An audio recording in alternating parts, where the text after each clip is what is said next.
আমার প্রিয় ভাইরা, বাবারা, বন্ধুরা, আমার মা বোনেরা, অনেক আশা করে, অনেক কষ্ট করে, অনেক প্রতীক্ষা অপেক্ষা করে আজকের এই নবগ্রাম জুম্মা মসজিদের উদ্যোগে, নাকি নবগ্রাম এই জুম্মা মসজিদের উদ্যোগের এই জলসাতে আপনারা এসেছেন। আমি সর্বপ্রথম বলবো, আমাদের নবীজি মুহাম্মদ সাল্লাল্লাহু তাআলা আলাইহি ওয়া আলিহি ওয়াসাল্লাম বলেছেন, নিয়াতুল মুমিনি খায়রুম মিন আমালি। মুমিনের নিয়ত তার আমল থেকে উত্তম। প্রত্যেকটি কাজের জন্য ভালো ভালো নিয়ত দরকার। এজন্য এই জলসায় যারা যারা আমরা উপস্থিত হয়েছি, আল্লাহ তাবারক ওয়া তাআলা যেন আমাদের এই আশা বসা দ্বীনি কথা বলা এবং শোনা আমাদের জন্য আল্লাহর নাজাতের ওসিলা বানায় দেয়, এবং আল্লাহ এবং তার রাসূলের সন্তুষ্টির জন্যই যেন হয়। জবানটা নেড়ে নেড়ে একবার উচ্চ আওয়াজে বলি আমিন। প্রিয় প্রিয় মুসলমান ভাইরা, বাবারা, নবী মুহাম্মদুর রাসূলুল্লাহ সাল্লাল্লাহু তাআলা আলাইহি ওয়া আলিহি ওয়াসাল্লাম ইরশাদ করেছেন, হে আমার উম্মতেরা, আমি নবী ইন্তেকালের পরে আমার মাজারে পাকে জিন্দা রয়েছি। আল্লাহ আমাকে রূহ এবং শরীর উভয়টাকে তাজা রেখেছেন, জিন্দা রেখেছেন। জোরে বলুন সুবহানাল্লাহ। আমার যখন ইন্তেকাল হয়ে যাবে, তো আল্লাহ তাবারক ওয়া তাআলা আমার ইন্তেকালের পরে আমাকে জিন্দা রাখবে। ইন্তেকালের পরেও আমি নবী তোমাদেরকে দেখতে পাবো, তোমাদের কণ্ঠের আওয়াজ শুনতে পাবো। তোমরা কার বেটা কোথায় যাচ্ছ, কি করছো, কে মসজিদে যাচ্ছে, কে যাচ্ছে না, সব কিছু আমার আল্লাহ আমাকে দান করে দিয়েছেন। আমি কবর থেকে, মাজার শরীফ থেকে তা দেখতে পাবো। এজন্য আমার প্রিয় ভাইরা, বাবারা, আমরা যে কোনো কাজ করব, বিশেষ করে আমার নবীর উপরে যখন দরুদ এবং সালাম করব, দরুদ আমরা বসে বসেও করি, কিন্তু যখন সালাম দেই তখন দাঁড়িয়ে যাই। কি করি? সালাম যখন দেই তখন কি করি? ইয়া নবী সালাম আলাইকা বলি না? আমরা বলি না ইয়া নবী সালাম আলাইকা?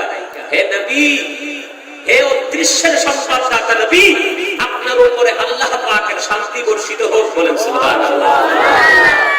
আল্লাহর হাবিব বলেন,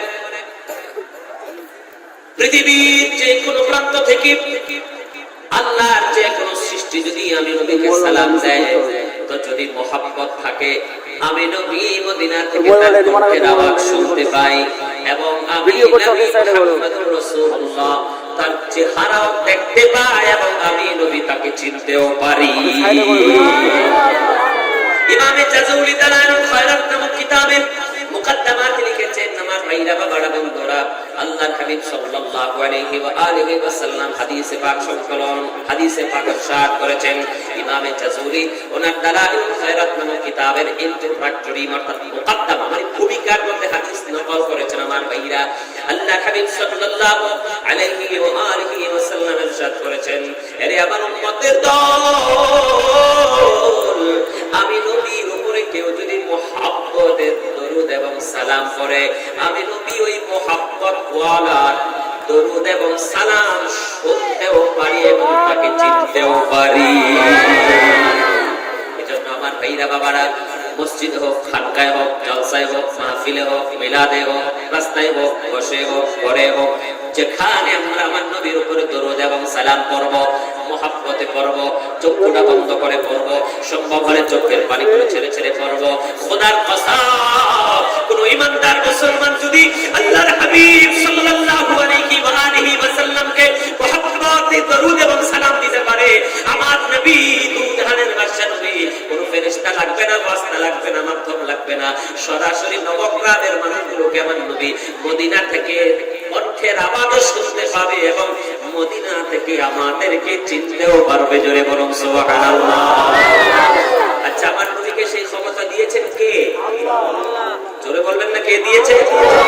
আল্লাহ দিয়েছেন। যিনি সৃষ্টিকর্তা, তিনি দান করেছেন। তো যিনি নবীর স্রষ্টা, তিনি যদি নবীকে দান করে, আমাদের আপনাদের কোনো সমস্যা আছে? নাই, নাই। তো আজকাল যদি কেউ মুহাদ্দিস, মুফাসসির, ডক্টর আর দাঁতের ডাক্তার হোক, আর এমবিবিএস ডাক্তার হোক, আর মেডিসিন ডাক্তার হোক, ডাক্তারি পাশ করে যদি হাজার হাজার মানুষের সামনে বসে বসে ইসলামের কথা বলে, আর যদি বলে নবীর কাছে দূর থেকে শোনার ক্ষমতা নাই, নবীর কাছে ইলমে গায়েবের ক্ষমতা নাই, নবী আমার মতো, আমি যেমন মরে গেলে মাটির সাথে পচে যাব, মিশে যাব, নবীও আমার মতো। আরে বাবা, কি নবীর কথা মানবো না ডক্টরের কথা মানবো? কার কথা মানবো? নবী মুস্তাফার কথা মানবো। খুলুন মিশকাতুল মাসাবি 121 নম্বর পৃষ্ঠা, হযরত আবু দারদা থেকে হাদিস। আল্লাহর নবী দু জাহানের বাদশা নবী বলেন, উকসুরুস সালাতা আলাইয়া ইয়াওমাল জুমআতে ফাইন্নাহু ইয়াশহুদু তাশহাদুল মালাইকা আও কামা ক্বালা আলাইহিস সালাতু ওয়াস সালাম। নবী মুস্তাফা ইরশাদ করেন, জুমার দিনে আমার উপরে বেশি পরিমাণে দরুদ শরীফ পড়ো, কেননা এই দিনটি উপস্থিতির দিন। এই দিনে আল্লাহর নূরের ফেরেশতা দুনিয়াতে আগমন করে। সুবহানাল্লাহ, সুবহানাল্লাহ। নবী পাক বলেন, যতক্ষণ আমার উপরে দরুদ পড়বে আমি ততক্ষণ কন্টিনিউ শুনতে থাকবো, কন্টিনিউ, ফাঁক হবে না। নবী মুস্তাফা আমাদেরকে বলছেন, হে উম্মত আমার, জুমার দিন দরুদ শরীফ পড়ো, তোমার মুখ যতক্ষণ চলবে আমি নবীর নবুয়তের গান ততক্ষণই শুনতে পাবে। এক সাহাবী জিজ্ঞাসা করে, ইয়া রাসূলুল্লাহ, আপনি যখন দুনিয়া ছেড়ে বিদায় হয়ে যাবেন, দুনিয়াতে জিন্দা অবস্থায় সালাম করব, দরুদ পড়ব, আপনি শুনবেন, সালামের জবাব দিবেন, দরুদ শুনবেন, আমাদের জন্য দোয়া করবেন। ইয়া রাসূলুল্লাহ, কুলতু ওয়া বা'দাল মাউত। সাহাবী রাবী বলতেছে, রাবী হাদিসের বর্ণনাকারীকে রাবী বলা হয়। রাবী বলতেছে, ইয়া রাসূলুল্লাহ, ইয়া হাবিবাল্লাহ, ও দয়াল নবীজি, ও ইয়া রাসূলুল্লাহ, আকা ইয়া হাবিবাল্লাহ, আপনি যখন দুনিয়া ছেড়ে বিদায় হয়ে যাবে, আপনার যখন দুনিয়া ছেড়ে পর্দা হয়ে যাবে, জাহিরি পর্দা যখন হয়ে যাবে, আপনার যখন ইন্তেকাল হয়ে যাবে, আপনার যখন ফিসাল হয়ে যাবে, ইয়া রাসূলুল্লাহ, ইয়া হাবিবাল্লাহ, আপনাকে মাজারে পাকে নামিয়ে দেওয়া হবে, কবরে আনোয়ারে নামিয়ে দেওয়া হবে। ও দয়াল নবীজি, ইন্তেকালের পরে আমরা যখন আপনার উপরে দরুদ পড়ব এবং সালাম করব, ও আকা ইয়া রাসূলুল্লাহ, আপনি তখন কেমনে শুনতে পাবেন? আমার নবী মুস্তাফা জানি রহমত ইরশাদ করেছেন, ইন্নাল্লাহা হারামা আলাল আরদি আন তাকুলা আজসাদাল আমবিয়া ফানাবিয়ুল্লাহি হাইয়ুন ইউরযাক, রাওয়াহু ইবনে মাজাহ। ইমাম ইবনে মাজাহ হাদিস সংকলন করেছেন। আল্লাহর হাবিব সাল্লাল্লাহু আলাইহি ওয়া আলিহি ওয়াসাল্লাম বলেছেন, হে আমার উম্মতের দল, আমি নবী কেমন নবী, একটু কান পেতে শুনে না। আমার আল্লাহ তাবারক ওয়া তাআলা কোন নবীর শরীর মুবারককে মাটির জন্য খাওয়ার জন্য জায়েজ করেন নাই, বরং আল্লাহ তাবারক ওয়া তাআলা সমস্ত নবীজি, সমস্ত নবীদের দেহ মুবারকগুলোকে মাটির জন্য হারাম করে দিয়েছেন। মাটি তাদের দেহ খেতে পারে না, বরং ফানাবিয়ুল্লাহ, সমস্ত নবীগণ তাদের আপন আপন মাজারে জিন্দা রয়েছে, বরং সুবহানাল্লাহ।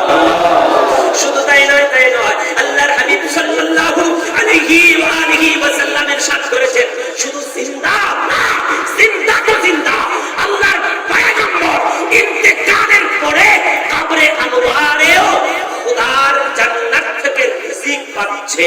সুবহানাল্লাহ, নারায়ে তাকবীর, নারায়ে সালাত, মাসলাকে আলা হযরত।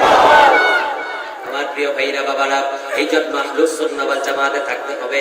আখিরি জামানা চলে এসেছে, বিভিন্ন দল উপদলের সৃষ্টি হয়ে গেছে। আমার ভাইরা বাবারা, একদিক দিয়ে বড় বড় ডক্টর, শাইখুল হাদিস, মদিনা ইউনিভার্সিটি থেকে লকব, আল আজহার বিশ্ববিদ্যালয় থেকে ডক্টরেট ডিগ্রি, মক্কা ইউনিভার্সিটির পিএইচডি গবেষক, অমুক দেশের ডক্টর, অমুক দেশের বাদশাহ, অমুক দেশের আল্লামা, অমুক দেশের মুফতি এসে নতুন নতুন ফতোয়া দিবে যে আমার নবীর কাছে কোনো ক্ষমতা নাই। আল্লাহর হাবিব সাল্লাল্লাহু আলাইহি ওয়াসাল্লাম কবরে পড়া গেছেন। নাউজুবিল্লাহ বলবেন না? নাউজুবিল্লাহ, আর জোরে বলবেন না? নাউজুবিল্লাহ। আমার প্রিয় ভাইরা বাবারা, এজন্য ঈমানের ব্যাপারে সাবধান থাকতে হবে। ঈমানের ব্যাপারে আমার আলা হযরত আসিমুল বরকত মুজাদ্দিদ দ্বীনুল মিল্লাত পরওয়ানা শামঈ রিসালাত ইমাম ইশক মুহাব্বত ইমাম আহমদ রাজা রাদিয়াল্লাহু তাআলা যে মাসলাক মানে রাস্তা, পথ, মাসলাক মানে পথ, রাস্তা, একটা রাস্তা।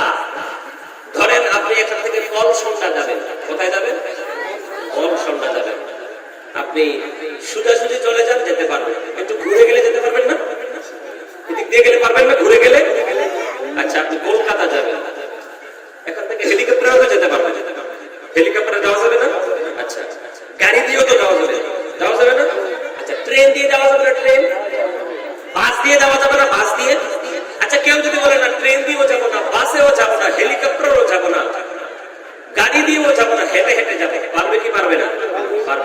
তাইলে গন্তব্যস্থল একটা, গন্তব্যস্থল একটা, কলকাতা যাবে, একজন গেছে গাড়ি দিয়ে, একজন গেছে বাসে, আরেকজন গেছে আকাশপথে, আরেকজন গেছে পায়ে হেঁটে। সকলের গন্তব্যস্থল কোথায়? কলকাতা। হায় হায় হায় হায়, ইমামে ইশক মোহাব্বত, ইমামে আলা হযরত উনি একটা রাস্তা বাতলিয়ে দিয়েছেন।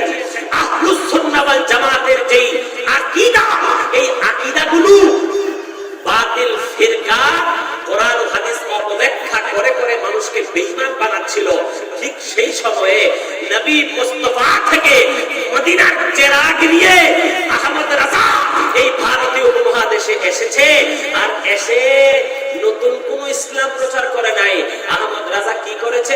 আরে দেখো দেখো দেখো, আমার আগে যে মুহাদ্দিস তারও আকীদা আহলুস সুন্নাহ, আমার আগে যে ডক্টর তারও আকীদা আহলুস সুন্নাহ, আমার আগে যে শাইখুল হাদিস তারও আকীদা আহলুস সুন্নাহ, আমার আগে যে বড় বড় শাইখুল হাদিস, বড় বড় আল্লামা মুফতি গিয়েছে, সবার আকীদা আহলুস সুন্নাহ। আহমদ রাজা ভারতীয় উপমহাদেশ সহ সারা পৃথিবীতে প্রচার করে দিয়েছে আহলুস সুন্নাহ ওয়াল জামাতি একমাত্র জান্নাতি দল। সুবহানাল্লাহ সুবহানাল্লাহ। আমার প্রিয় ভাইরা, এর বাইরে যাওয়ার কোনো সুযোগ নাই। আহলুস সুন্নাহ ওয়াল জামাতের আকীদার বাইরে কোনো আকীদা পোষণ করার কোনো সুযোগ নাই। আজকে আমার ভাইরা, বাবারা, বন্ধুরা, ডক্টর সাহেব এসে আপনাকে বলবে হাদিসের নম্বর দেন, স্কুলের মাস্টার এসে আপনাকে বলবে হাদিসের নম্বর দেন। সারা জিন্দেগিতে কোনোদিন মাদ্রাসায় পড়াশোনা করে নাই, সারা জীবন ফ্যান চালিয়েছে, টোটো আর অটো চালিয়েছে, বলবে হুজুর হাদিস তো বলেছেন, হাদিসের নম্বর দেন। আমার ভাইরা, বাবারা, বাবা, হাদিসের নম্বর খোঁজাখুঁজি করা ভ্যান চালকের কাজ না, দায়িত্ব না, মাস্টারের দায়িত্ব না, লেকচারারের দায়িত্ব না, বাজারের বড় ব্যবসায়ীর দায়িত্ব না, এলাকার মাতব্বরের দায়িত্ব না। হাদিসের নম্বর তালাশ করা আলিমের দায়িত্ব। হাদিসের নাম্বার তালাশ করা কার দায়িত্ব? আলিমের দায়িত্ব। তো আমি যদি বলি ভাই, কলকাতায় বড় বড় ডাক্তারের দোকান আছে, ওখানে বড় বড় ডাক্তারের বই পেয়ে যাবেন। আচ্ছা ভাইজান, ওখান থেকে ৫-৬টা ডাক্তারি বই কিনে নিয়ে আসেন, ওখানে প্রেসক্রিপশন করতে পারবেন কোন ওষুধ কি করে, কোন ওষুধ খাইলে আপনার কি ওষুধ রোগ ভালো হবে, কোন ডাক্তার কি বলেছে, কোন গবেষক কি বলেছে। এবার আপনি ঘরে বসে বসে ডাক্তার হয়ে যান, আপনার কাছে কোনো রোগী আসবে নাকি? আসবে না? আসবে? কেউ বলে আসবে, কেউ বলে আসবে না। ওস্তাদ ছাড়া যদি ৬খানা বই না ৬০০০ বইও যদি, কিতাব যদি কেউ শেষ করে ফেলে, তার কাছে কোনো রোগী আসবে না। কারণ ওস্তাদ নাই। কি নাই? জোরে বলুন, কি নাই? ওস্তাদ নাই। ওস্তাদ ছাড়া যেমন ডাক্তার হওয়া যায় না, সুতরাং পীর ছাড়া আলিম হওয়া যায় না। নারে তাকবীর, নারে রিসালাত, দ্বীনে ইসলাম, জলসা কমিটি। কত ভালো লাগে মদিনা, যেথায় আছে শাহে মদিনা। কত ভালো লাগে মদিনা, যেথায় আছে শাহে মদিনা। যত দেখি আখি জোড়ায় না, দিদার দিয়ে ধন্য করোনা। আপনাদের কাছে কি বাংলা গজল ভালো লাগে? ভালো লাগে? ভালো লাগলে হবে না, কান দিয়ে শুনলে হবে না, মুখটা নাড়তে হবে। কি আমি একা গাবো না, সবাই গাইতে হবে? সবাই গাইতে। কত ভালো লাগে মদিনা, যেথায় আছে শাহে মদিনা। যত দেখি আখি জোড়ায় না, দিদার দিয়ে ধন্য করোনা, দিদার দিয়ে ধন্য করোনা। তোমার কাছে আমায় ডাকো না, আমার আর তো মনে মানে না। তোমার কাছে আমায় ডাকো না, আমার আর তো মনে মানে না। বিরহ আর যে সহে না,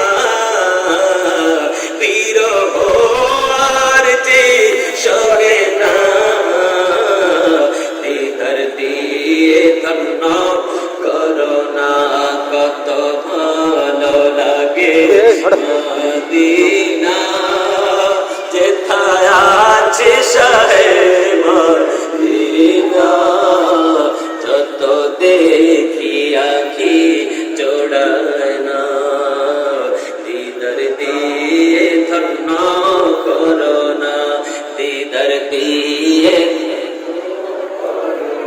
আমার ভাইরা বাবারা কত হাজি হজ করে মদিনায় যায় মদিনা থেকে যখন বাড়িতে ফিরে আসার সময় হয়ে যায় হায় আফসোস অনেক হাজি ভাইয়ের কান্না থামাতে পারে না মদিনা এমন সুন্দর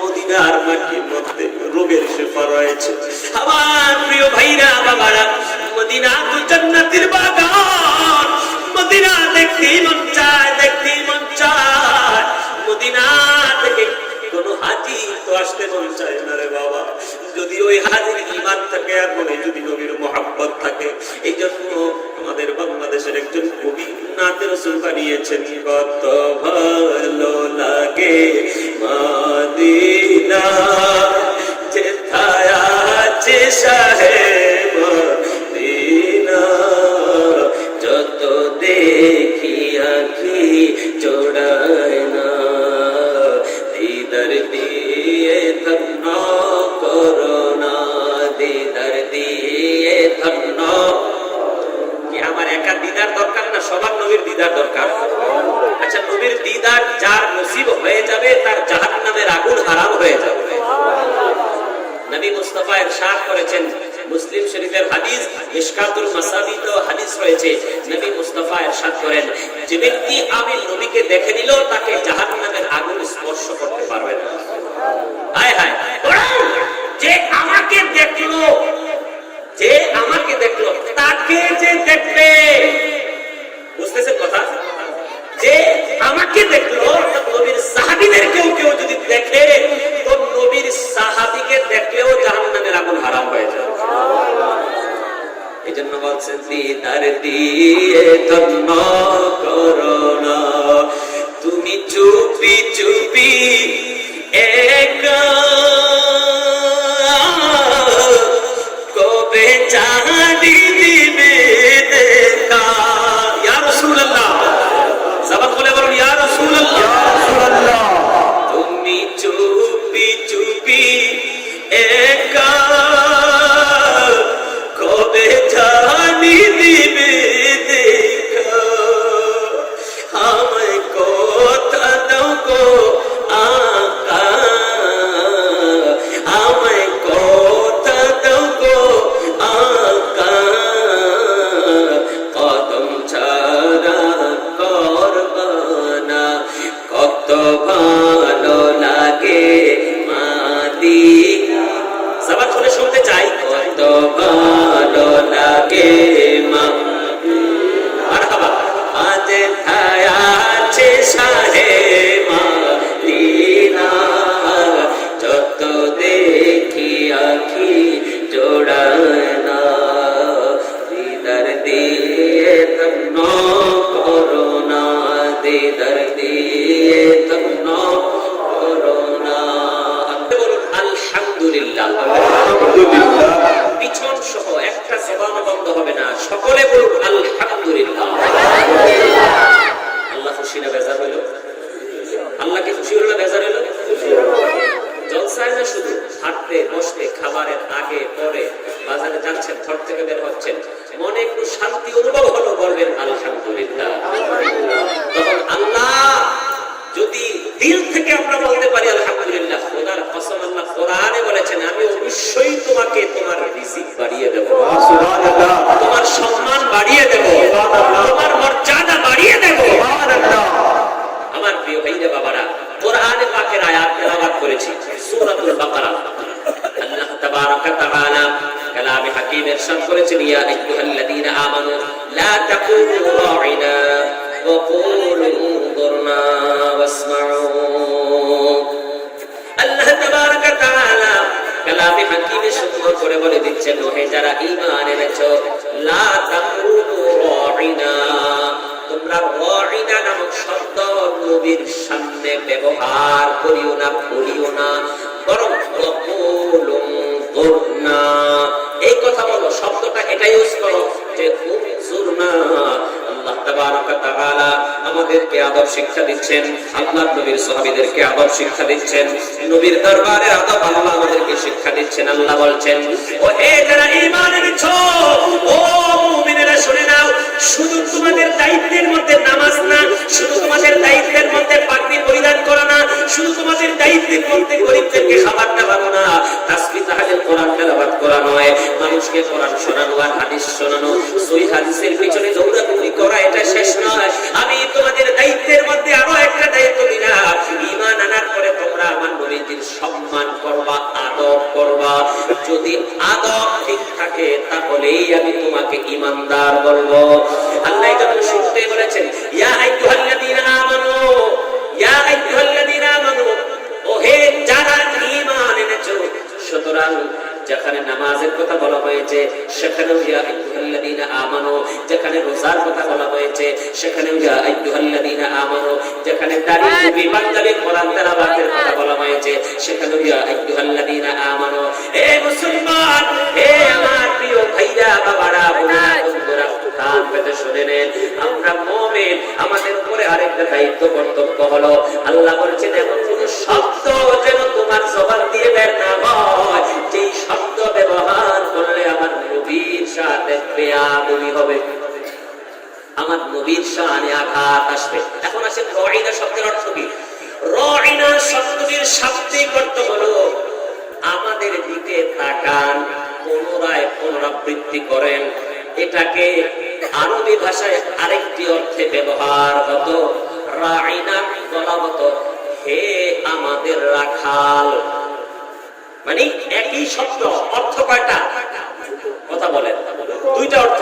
তাহলে একটা অর্থ মানে আমাদের দিকে দৃষ্টিপাত করেন, আরেকটা অর্থ হলো হে আমাদের রাখাল। আল্লাহ তাবারক ওয়া তাআলা আমার নবীর আদব দিয়ে সুন্দরভাবে শিক্ষা দিচ্ছেন। আমার ভাইরা, বাবারা, আল্লাহর নবীর যুগেও নামধারী মুসলমান ছিল, আল্লাহর নবীর যুগেও নামধারী নামাজি ছিল, আল্লাহর নবীর যুগেও নামধারী মুজাহিদ ছিল। নবী মুস্তাফার পিছনে দাঁড়িয়ে দাঁড়িয়ে নামাজ আদায় করত, দাড়ি অনেক লম্বা ছিল, আল্লাহর নবীর সাথে মুনাজাত ধরে ধরে কান্নাকাটিও করত। কিন্তু আমার ভাইরা, ভাইরা, ভাইরা, ও মুসলমান, ও মুসলমান, যদি তারা নামাজ না পড়তো, রোজা না রাখতো, জিহাদে না যেত, দাড়ি না রাখতো, নবীর সাথে হাত না তুলতো, তাহলে তো তারা মুনাফিক হিসাবে সাব্যস্ত হতো। কিন্তু দুঃখের বিষয় হলো তারা মুসলমানদের ভিতরে গোয়েন্দাগিরির জন্য প্রবেশ করেছে, কিন্তু তাদের মধ্যে নামাজ আছে, তাদের মধ্যে রোজা আছে, তাদের মধ্যে জিহাদ আছে, তাদের মধ্যে কান্নাকাটি আছে, দাড়ি লম্বা করানো আছে, আবার পাগড়িও মাথায় দেয়। আমার প্রিয় ভাইরা, বাবারা, আজ আমরা দেখতে পাচ্ছি আমার নবীর উম্মত দাবি করলে বালা কিছু মুসলমান নামাজি বের হয়েছে, তাদের মধ্যে দাড়ি আছে, টুপি আছে, পাগড়ি আছে, পাঞ্জাবি আছে, হালাল হারাম আছে, বিলাগুলো, দাড়ি, টুপি, পাঞ্জাবি সব আছে, কিন্তু আমার নবীর তাজিম নাই। বলে তো মিলাদ কিয়াম বেদাত, মিলাদুন নবী হারাম, আমার নবী মরা, নবীর কোনো ক্ষমতা নাই, আউলিয়া কেরামের মাজারে যাবার কোনো দরকার নাই, এই ধরনের আকীদা পোষণ করে। দেখো আল্লাহ তাবারক ওয়া তাআলা কোরআনে কি বলেছে, কোরআনে কি বলেছে। আমি বাংলাদেশ থেকে আয়াতটা বানিয়ে আনি নাই, এটা ইন্ডিয়ার কিতাব নয়, এটা আসমানি গ্রন্থ যা আমার আপনার নবীর উপরে আল্লাহ নাযিল করেছেন। সুবহানাল্লাহ, সুবহানাল্লাহ, বানিয়ে বলছি না। আল্লাহ বলছেন রাইনা শব্দটির একটি অর্থ হলো আমাদের দিকে দৃষ্টিপাত করুন, আরেকটি অর্থ হলো হে আমাদের রাখাল। মুনাফিকেরা আমার নবীর মজলিসে বসে বসে, আমি যেমন বয়ান করতেছি আপনারা শুনতেছেন, এই সাহাবীদের মধ্যেও কিছু ফাঁকে ফাঁকে মুনাফিক থাকতো। মুনাফিক যারা দাঁড়িয়ে টুপিয়ে পাঞ্জাবিয়ে ফেস ভূষায় মুসলমান মনে হতো, সাহাবী মনে হতো, কিন্তু একটু পরে গিয়া এই মুসলমানদের খবর খ্রিস্টানদেরকে লাগাইতো, বিধর্মীদেরকে লাগাইতো। আমার ভাইরা, বাবারা, বন্ধুরা, ওই মুনাফিক সম্প্রদায় আমার নবী যখন বয়ান করতেন তখন বলতো রাইনা, হে আমাদের রাখাল। নাউজুবিল্লাহ বলেন, কি বলতো? হে আমাদের রাখাল। এবার আমার ভাইরা, বাবারা, ওখানের মধ্যে একজন সাহাবী এই রাইনা শব্দের অর্থ জানেন, বললেন খবরদার, খবরদার, খবরদার, আমার নবীর সামনে রাইনা শব্দ ব্যবহার করা যাবে না। এবার ইহুদির বাচ্চা, ওইটা ইহুদি ছিল, ইহুদি মুনাফিক ছিল। এই ইহুদি বলল রাইনা অর্থ কি? বলে রাইনা অর্থ তো আমাদের দিকে কিবলা দৃষ্টি দেওয়া। ওই সাহাবী বলতেছে না না না, তোমরা তো মুনাফিক, মুনাফিকের কারণে আমার নবীকে বলতেছো রাইনা রাইনা রাইনা। সুতরাং এই শব্দ নবীর সামনে ব্যবহার করা যাবে না, যে শব্দের মধ্যে বেয়াদবি রয়েছে। বরং আল্লাহ তাবারক ওয়া তাআলা সাথে সাথে জিবরিলকে পাঠিয়ে দিলেন, যাও জিবরিল যাও। আল্লাহ কোরআনের আয়াত নাযিল করে দিলেন, আমার নবীর সাহাবী যে আকীদা পোষণ করেছে আমি আল্লাহ সেটাকে গ্রহণ করলাম। রাইনা বলা যাবে না, বরং বলতে হবে উনসুরনা ইয়া রাসূলুল্লাহ, আমাদের দিকে কৃপা দৃষ্টি দান করুন। জোরে বলুন সুবহানাল্লাহ। সুতরাং একবার আল্লাহর নবী মুস্তাফা একটা চুল মুবারক নিলেন, চুল চুল চুল মুবারক নিয়ে দেখিয়ে বলতেছেন, আমার এই একটা চুলের সাথেও যদি কেউ বেয়াদবি করে তো সে মুসলমান না, মুমিন না, সে কাফির। সুতরাং দেখো আমাদের মাসলাক দেখো, আমরা শুধু নামাজ পড়ি না, রোজা রাখি না, আমরা শুধুমাত্র দাড়ি টুপি পাঞ্জাবি আর জলসা মিলাদ মাহফিল কোরআন তেলাওয়াত করে ক্ষান্ত হই না। আমাদের মধ্যে নামাজও আছে, মিলাদও কেয়ামও আছে। আমাদের মধ্যে নামাজও আছে, আমাদের মধ্যে ইশকে রাসূলও আছে। আমরা মসজিদে যাই নামাজ পড়তে, আর মাজারে যাই আল্লাহর ওলিদের বরকত হাসিল করতে। সুবহানাল্লাহ। এজন্য আমার ভাইরা বাবারা বন্ধুরা, হযরতে সাইয়্যিদনা আবু বকর সিদ্দিক রাদিয়াল্লাহু তাআলা আনহু আমার নবীর সাথে এমন আদব দেখাতেন, এমন আদব দেখাতেন। আমার ভাইরা হিজরতের যখন হুকুম হয়ে গেল, আল্লাহর হাবিব সাল্লাল্লাহু আলাইহি ওয়াসাল্লাম হযরতে আবু বকরকে বললেন, আবু বকর, ও আবু বকর, আমার জন্মভূমিতে মনে হয় আর থাকা যাবে না। কাফির বেঈমানেরা আমার বিরুদ্ধে চক্রান্ত করতেছে, আমাকে হত্যা করবে। হায় আবু বকর, যেই জমিনে আমার মা শুয়ে আছে, যেই জমিনে আমার জন্ম হয়েছে, হে আবু বকর, আমি জন্মভূমি ত্যাগ করে মদিনায় হিজরত করতে হবে, আল্লাহর হুকুম এসেছে। হঠাৎ করে কোনো একদিন রাত্রে বেলা আমি তোমাকে নিয়ে মদিনায় হিজরত করব। আমার প্রিয় ভাইরা বাবারা, এই ঘটনা থেকে আমরা কি শিক্ষা পেয়ে যাই? আমার ভাইরা, আল্লাহর হাবিব আমাদেরকে বোঝাচ্ছেন, ইসলামের উপকারের জন্য, দ্বীনের উপকারের জন্য আরামকে ছেড়ে দিতে হবে, নিজের জন্মস্থানকেও ছেড়ে দিতে হবে, নিজের আনন্দ ফুর্তিকেও ছেড়ে দিতে হবে। ইসলামের উপকারের জন্য, দ্বীনের উপকারের জন্য যত আনন্দ আরাম আয়েশ আছে সব কিছু ত্যাগ করে দেওয়ার জন্য আমার নবী আমাদেরকে শিক্ষা দিয়েছে। আল্লাহর হাবিব বলেন, আবু বকর, আবু বকর, কোনো এক রাত্রিবেলা আমি তোমাকে ডাকবো। অনেকদিন রাত্রির পরে, অনেক দিনের পরে হঠাৎ করে একদিন, যেই দিন কাফির বেঈমানেরা আমার নবী পাক সাল্লাল্লাহু আলাইহি ওয়াসাল্লাম ঘর মুবারকের, কামরা মুবারকের চতুর্দিকে হামলা করার জন্য, আমার নবী মুস্তাফাকে হত্যা করার জন্য চতুর্দিকে ঘরটাকে ঘেরাও করে ফেললো। এবার হযরত আলীকে ডাকলেন, ও আলী, আলী, তুমি কি জানো নাকি আমি মদিনায় হিজরত করব? এবার আলী বলে, ইয়া রাসূলুল্লাহ, ইয়া হাবিবাল্লাহ, হুজুর আমি শুনতে পেলাম আপনার জন্য আমি কি করতে পারি? আমার নবী বললেন, আলী, আমি যেদিন রাত্রিবেলা মদিনায় হিজরত করে চলে যাব, সেই দিন রাত্রিবেলায় আমার বিছানায় তুমি ঘুমাবে, আর আমার কাছে কিছু আমানত রাখা হয়েছে। সকাল যখন হয়ে যাবে, এ আলী, তুমি সেই আমানতগুলো ওই মালিকের কাছে পৌঁছে দিবে। আমার ভাইরা বাবারা, হযরতে আলী, শের খুদা আলী আমার নবীকে বললেন, ইয়া রাসূলুল্লাহ, ইয়া হাবিবাল্লাহ, ওগো মায়ার নবীজি, আমি হাজির আপনার জন্য। আপনি রাত্রিবেলা মদিনায় হিজরত করবেন গো নবী, আমি অবশ্যই অবশ্যই আপনার বিছানায় শুয়ে থাকবো। হযরতে আলী আনন্দ চিত্তে আমার নবীর বিছানায় শুয়ে যাওয়ার জন্য রাজি হয়ে গেলেন। আমার ভাইরা বাবারা, এমনিতে রাত্রিবেলা কাফির বেঈমানেরা আমার নবীর কাফনা মুবারককে ঘেরাও করে ফেললো। আল্লাহর হাবিব সাল্লাল্লাহু আলাইহি ওয়া আলিহি ওয়াসাল্লাম এক মুষ্টি বালু, কেউ বলেছেন কঙ্কর, কঙ্কর মানে কি, সুরকি, আপনারা কি বলেন, কাকুর, কাকুর, চাকু হাতে নিলেন, সূরাতুল ইয়াসিন পাঠ করলেন, আল্লাহর হাবিব ওখানে ফু মারলেন, ফুক দিলেন, ফুক দিয়ে এভাবে ছড়ে মারলেন, এইভাবে ছড়ে মারলেন। সমস্ত কাফির বেঈমানেরা চোখ থাকতেও অন্ধ হয়ে গেল। আমার প্রিয় ভাইরা বাবারা, নবী মুস্তাফা ঘর থেকে বের হয়ে গেলেন, হযরত আবু বকরের দরজায় গিয়ে হযরত আবু বকরকে নক করলেন, ইয়া আবা বকর। যখনই আল্লাহর হাবিব আবু বকরকে ডাক দিলেন, আবু বকর বলে, লাব্বাইক ইয়া রাসূলুল্লাহ, ইয়া নবী আল্লাহ, আমি হাজির। ও দয়াল নবীজি, আমি হাজির। দরজা খুললেন, আবু বকর নবীর সাথে যাবার জন্য রওনা হয়ে গেলেন। আমার নবী পাক সাল্লাল্লাহু আলাইহি ওয়াসাল্লাম আবু বকরকে জিজ্ঞেস করলেন, হে আবু বকর, ব্যাপারটা বুঝলাম না, অনেক রাত্রি হয়ে গেল, তুমি তো সজাগ, প্রথম ডাকেই তুমি উঠে গেলা। আবু বকর বলে, ইয়া রাসূলুল্লাহ, ইয়া হাবিবাল্লাহ, ও দয়াল নবীজি, যেদিন আপনি বলেছেন আমাকে নিয়ে আপনি মদিনায় হিজরত করবেন, সেদিন থেকে আমি আবু বকরের পিঠ কখনো বিছানা লাগে নাই।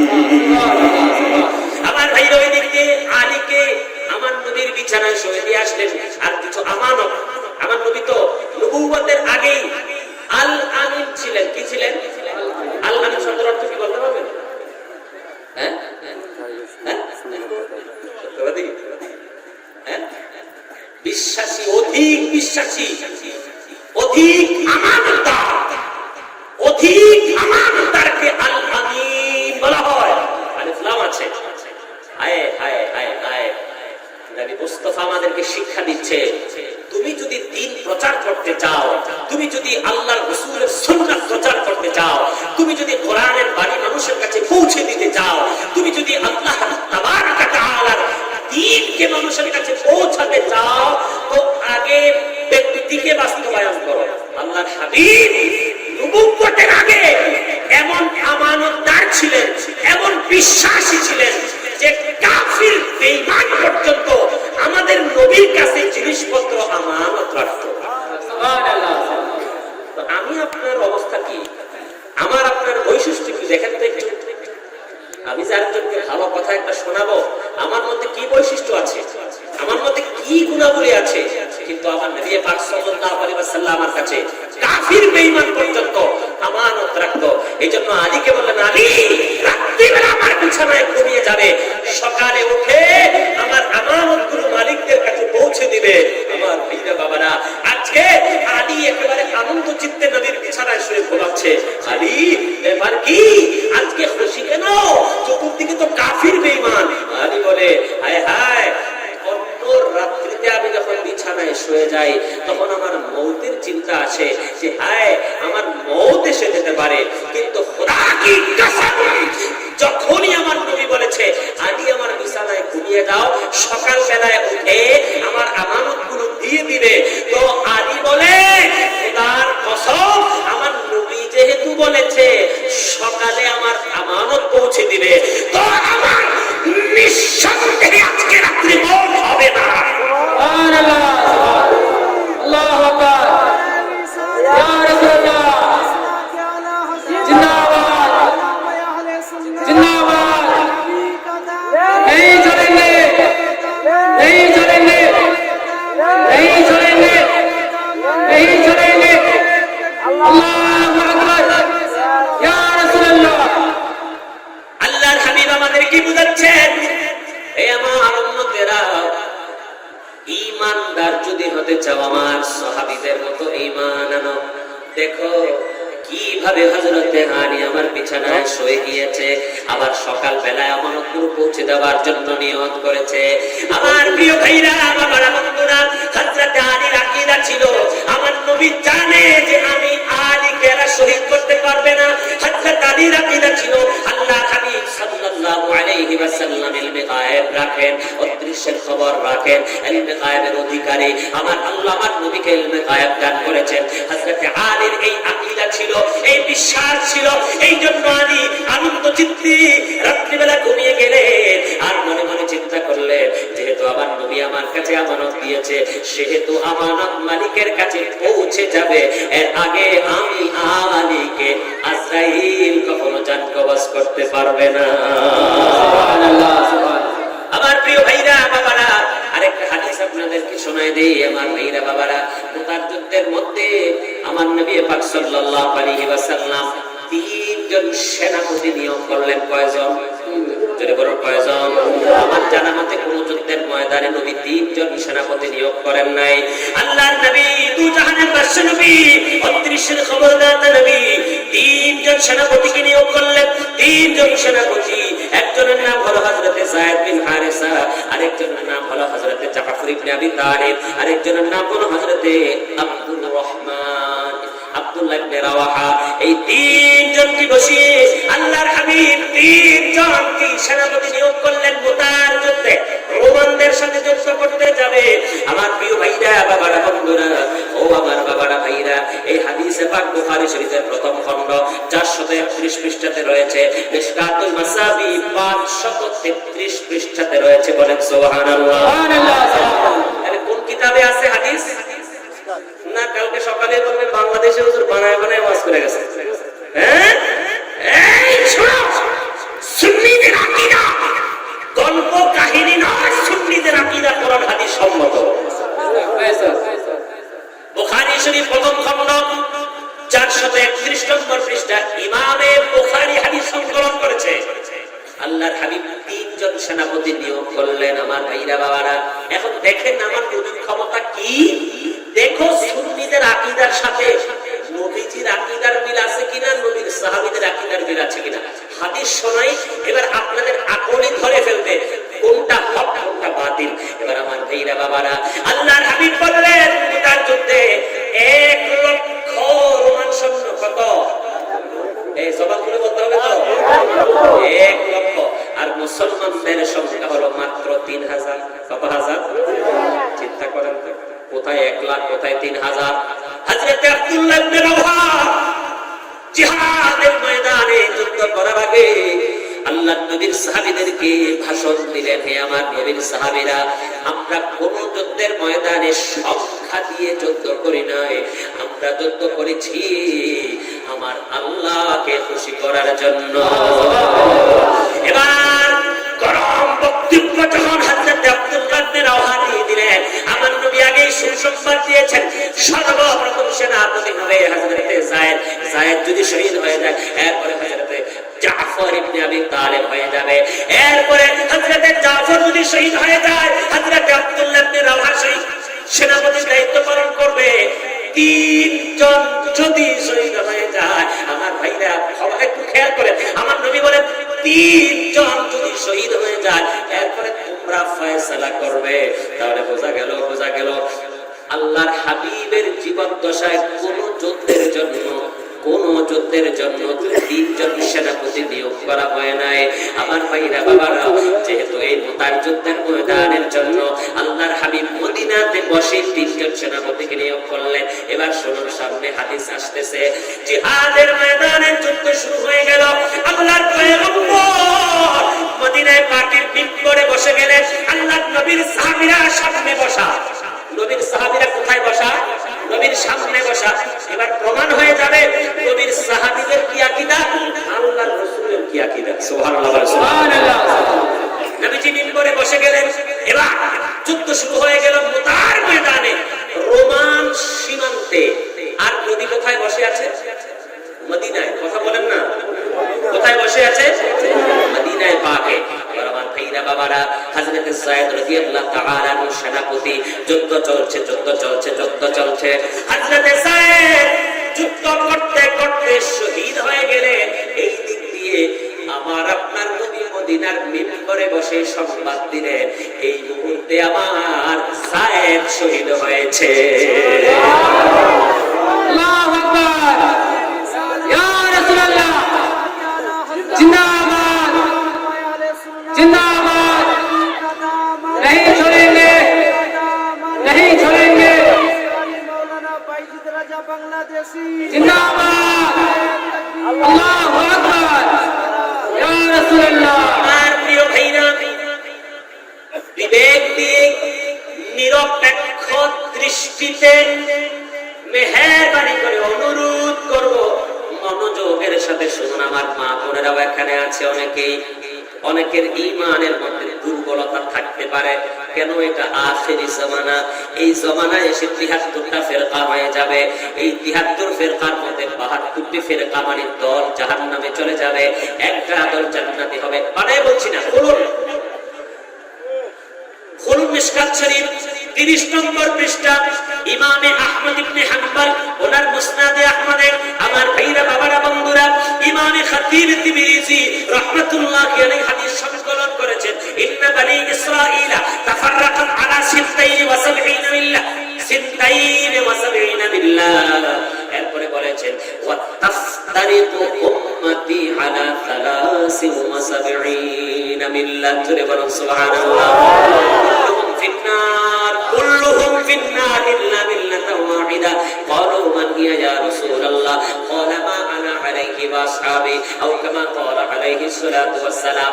হাদিস শুনাইলাম, হাদিস আল্লাহর পয়গম্বর বলেছেন বনি ইসরাইলের উম্মতেরা ৭২ দলে বিভক্ত হয়েছিল, আমার উম্মত হবে একটা দল বেশি, মানে ৭৩ দলে বিভক্ত। আমার ভাইরা বাবারা, নবীর জমানায় কোনো দলাদলি ছিল না, নবীর জমানায় কোনো দল ছিল না, নবীর জমানায় দেওবন্দি ছিল না, ওয়াহাবি ছিল না, জামাতে খারেজি ফারাজি কিছুই ছিল না। ছিল নাকি? জোরে বলুন, ছিল নাকি? নবীর জমানায় ছিল না। আল্লাহর পয়গম্বর বলেছে আমি নবী গায়বের সংবাদ দান করে দিলাম, হে আমার উম্মতেরা শোনো শোনো, আমার উম্মতের মধ্যে তাফতারিকু উম্মতি, আমার উম্মতের মধ্যে ৭২টি দলে বিভক্ত হয়ে যাবে, একটা দল জান্নাতি হবে, বাকি ৭২ দল জাহান্নামী। বলেন সুবহানাল্লাহ। আমার প্রিয় প্রিয় মুসলমান ভাই ও বোনেরা, আমি আপনাদের কাছে রেখে গেলাম, যদি একটা দল জান্নাতি হয়, ওই দলটা নবী এবং নবীর সাহাবীর আকীদার অনুযায়ী হতে হবে। এবার শুনুন আল্লাহর নবীর আকীদা, নবীর সঙ্গে আল্লাহর নবীর সাহাবীরা বসা, আল্লাহর হাবিব লাইভ দিচ্ছেন। লাইভ বুঝেন নাকি? হ্যাঁ, অনেকে বুঝে ফেলছেন, সরাসরি সম্প্রচার। এই লাইভ বুঝেন? বুঝতেছি, মাশাআল্লাহ। আপনারা যে বুঝতেছেন, আমি বুঝতে হবে।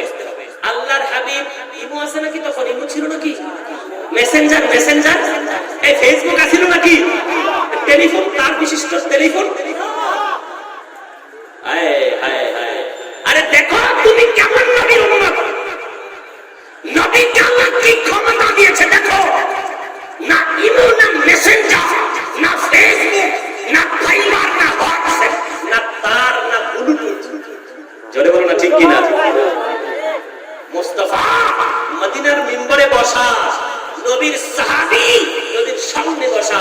হযরতে যায়েদ শহীদ হয়ে গেছে, মুস্তাফা বলে আমার যায়েদ এই মুহূর্তে শহীদ হলো। এরপরে হযরতে জাফর ইবনে আবি তালিব সেনাপতির দায়িত্ব নিলেন, যুদ্ধ চলছে, জাফর শহীদ হয়েছে। মুস্তাফা মদিনার মিম্বরে বসে বলে আমার জাফর শহীদ হয়েছে। হযরতে আব্দুল্লাহ ইবনে রাওহা সেনাপতির দায়িত্ব নিলেন, যুদ্ধ চলছে, হযরতে আব্দুল্লাহ শহীদ হয়ে গেলেন।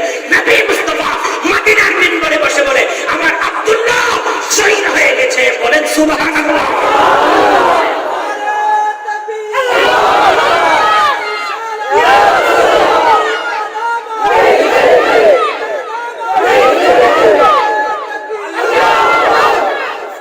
আমার প্রিয় ভাইরা বাবারা, ৩ জন সেনাপতি শহীদ হয়ে গেছে, ৩ জন সেনাপতি শহীদ হয়ে গেছে। এবার যুদ্ধের ময়দানে বলে কাকে সেনাপতি করা হবে, কাকে সেনাপতি করা হবে, কাকে সেনাপতি করা হবে। সবাই পরামর্শ করে দেখলো এখানে একজন বীর মুজাহিদ আছে, তার নাম হলো খালিদ বিন ওয়ালিদ। বলেন সুবহানাল্লাহ। আল্লাহর হাবিব বলেন মদিনায় পাকের মিম্বরে দাঁড়িয়ে এই মুহূর্তে সাইফুম মিন সুয়ুফিল্লাহ, আল্লাহর তরবারি থেকে একটা তরবারি, মানে আল্লাহর তরবারি থেকে একটা তরবারি মানে হলো খালিদ বিন ওয়ালিদ। আল্লাহর নবী সংবাদ দিয়ে দিলেন, আমি নবী বললাম এই মুহূর্তে খালিদ বিন ওয়ালিদ রাদিয়াল্লাহু তাআলা সংবাদ দান করলেন, আমার নবী সংবাদ দান করলেন। এই মুহূর্তে হযরতে খালিদ বিন ওয়ালিদ রাদিয়াল্লাহু তাআলা সেনাপতির দায়িত্ব ভার করলেন। এরপরে আমার নবী মুস্তাফা বললেন, আমার নবী মুস্তাফা বললেন যে হযরতে খালিদের হাতে আল্লাহ মুসলিমদেরকে বিজয় দান করে দিবে। সুবহানাল্লাহ, সুবহানাল্লাহ। বাবা বুখারী শরীফের হাদিস শুনাইলাম। এরপরেও কোন মুসলমান বাবা ভাই কোন মনের যদি সন্দেহ থাকে, তাহলে আমি বলবো বাবা বাংলাদেশি হুজুরকে প্রশ্ন করিও না, ইমামে বুখারীকে প্রশ্ন করো কেন তিনি তার কিতাবে হাদিস সংকলন করলেন।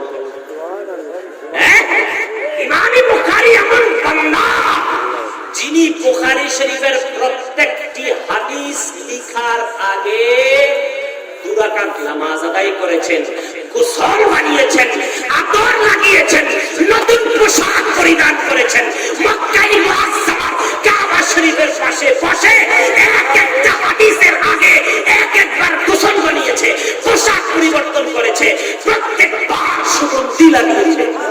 সুবহানাল্লাহ সুবহানাল্লাহ। তো ইমামে বুখারীকে জিজ্ঞাসা করো, এই ইমামে বুখারী কি জাল হাদিস লিখেছো নাকি? হ্যাঁ, যে হাদিস দিয়ে নবীর ইলমে গায়েব সাবিত হয়, যে হাদিসের মাধ্যমে সুন্নিদের আকীদা সাবিত হয়, যে হাদিসের মাধ্যমে মাসলাকে আলে হযরতের আকীদা সাবিত হয়, এই ইমামে বুখারী এই হাদিস কি বানোয়াট হাদিস নাকি না দাঈফ হাদিস? ইমামে বুখারী বলবেন না না না না, আমার কিতাবে কোনো মাওদু জাল হাদিস আনি নাই, আমার কিতাবে কোন জাল হাদিস আনি নাই।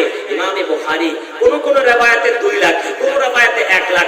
ইমামে বুখারী বলে আমি 6 লক্ষ হাদিসের হাফিজ ছিলাম, বরং এর মধ্যে 2 লক্ষ হাদিস সহিহ রয়েছে।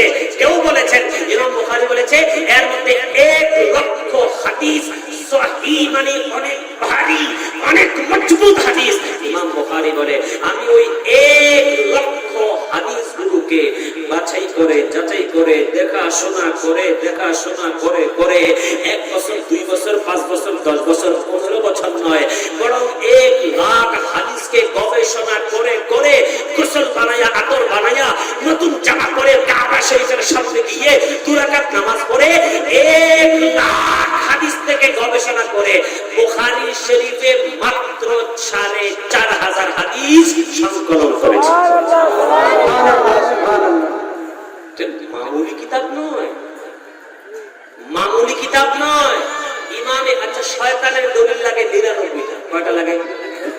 এই কথা বলেন, এই বুঝে থাকলে বলবেন, ভালো লাগবে। শয়তানের দলিল কয়টা লাগে? 99টা। আর ইমানদারের কয়টা লাগে? সবাই বললে অসুবিধা আছে, ইমানদারের কয়টা লাগে? বাস খালাস, ওয়াজ তো শেষ। কি বলেন? ইমানদারের একটা যথেষ্ট। ইমাম বুখারী হাদিস সংকলন করেছেন, আল্লাহর হাবিব সাল্লাল্লাহু আলাইহি ওয়াসাল্লাম মদিনায় পাকের ভিতরে বসে সরাসরি সংবাদ দিচ্ছেন। আরে অন্য জায়গায় তো বলেছে অমুকে মারা যাবে অমুক জায়গায়, অমুকে মারা যাবে অমুক জায়গায়, তার পেটে সন্তান আছে, অমুক ওখানে শহীদ হবে, এই জিনিসটা তখন তৈরি হবে।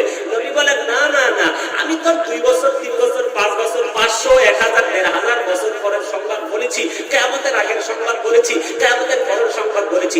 দেখো আমি নবী সরাসরিও বলতে পারি। আরো জোরে বলুন আল্লাহু আকবার। আমার মনে জল্পনা কল্পনা যাব আমি সোনার মদিনা, বলো আমার মনে জল্পনা কল্পনা যাব আমি সোনার মদিনা। সবাই যাবেন না সোনার মদিনা? জবানটা করে বলতে হবে, আমার মনে জল্পনা কল্পনা যাব আমি সোনার মদিনা, বলো যাব আমি সোনার মদিনা, বলো যাব আমি সোনার মদিনা, বাবা বাবা গো যাব আমি সোনার মদিনা। আমার মনে জল্পনা কল্পনা যাব আমি সোনার মদিনা, বাবা মনটা আমার অনেক খুশি, নবীজিকে ভালোবাসি। আপনারা খুশি না? নবীকে ভালোবাসে, আপনারা খুশি না? মনটাই আমার অনেক খুশি, নবীজিকে ভালোবাসি, ভালোবেসে তৃপ্তি মিটে না, বলো ভালোবেসে তৃপ্তি মিটে না, না না গো যাব আমি সোনার মদিনা, বলো আমার মনে জল্পনা কল্পনা যাব আমি সোনার মদিনা। বলো আমার মনে জল্পনা কল্পনা যাব আমি সোনার মদিনা। এ বলবো নাকি বলবো? যাব আমি সোনার মদিনা বাবা, যাব আমি সোনার মদিনা বাবা, বাবা গো যাব আমি সোনার মদিনা। বলো আমার মনে জল্পনা কল্পনা যাব আমি সোনার মদিনা। মারহাবা মারহাবা। আমার মনে জল্পনা কল্পনা যাব আমি সোনার মদিনা। নবী তোমার নামে এত জাদু, ডাকিলে মনে হয় মধু। তোমার নামে এত জাদু, ডাকিলে মনে হয় মধু। তোমার নামে এত জাদু, ডাকিলে মনে হয় মধু। এই মধু কখনো ফোরায় না, বলো এই মধু কখনো ফোরায় না। যাব আমি সোনার, বলো আমার মনে জল্পনা কল্পনা যাব আমি সোনার মদিনা। জবান খুলে বলতে হবে, আশিক জবান খুলে উঁচু করে মোহাব্বত দিয়ে বলতে হবে, যাব আমি সোনার মদিনা। বলো যাব আমি সোনার মদিনা বাবা, বাবা গো যাব আমি সোনার মদিনা। নবী তোমায় ভালোবাসে যারা, আল্লাহর ওলি হয় গো তারা। এই কথা বলে না, ঠিক কিনা ঠিক কিনা? এই কোন গোস্তাখে রাসূলকে আল্লাহ ওলি বানিয়েছে? এই জোরে বলেন, কোন ওলি আল্লাহর দুশমনকে আল্লাহ ওলি বানিয়েছে? দেখো হুজুরে গৌসে পাককে দেখো, হুজুরে গৌসে পাক আশিকে রাসূল ছিলেন, আল্লাহ তাকে ওলি বানিয়েছে। মুজাদ্দিদ আল-হাসানি আশিকে রাসূল ছিলেন, আল্লাহ তাকে ওলি বানিয়েছে। আলা হযরত ইমাম আহলে সুন্নাত আশিকে রাসূল ছিলেন, আল্লাহ তাকে ওলি বানিয়েছে। খাজা মাইনুদ্দিন চিশতি আশিকে রাসূল ছিল, আল্লাহ তাকে বিলায়াত দান করেছে। নারে তাকবীর, নারে রিসালাত, মাসলাকে আলা হযরত ইমামে আহলে সুন্নাত, নারে তাকবীর। বাবা সুবহানাল্লাহ সুবহানাল্লাহ। নবী তোমায় ভালোবাসে যারা, আল্লাহর ওলি হয় গো তারা। তোমায় ভালোবাসে যারা, আল্লাহর ওলি হয় গো তারা। থাকে না কো চিন্তা ভাবনা, বলো থাকে না কো চিন্তা ভাবনা গো যাব আমি সোনার মদিনা।